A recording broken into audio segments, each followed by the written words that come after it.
मैं ईशा के बाद इंतज़ार करता था। मैं ईशा के बाद इंतज़ार करता था। वो नमाज पढ़ के कॉल किया करती थी।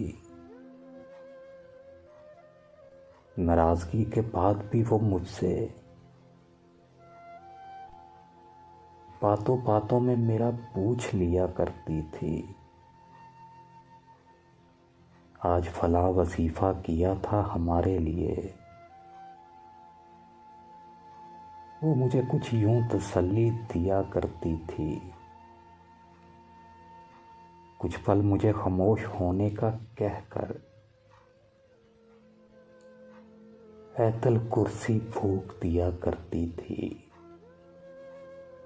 बिछड़ने से किसी के कोई मर नहीं जाता। बिछड़ने से किसी के कोई मर नहीं जाता। वो मुझे ये नसीहत भी किया करती थी।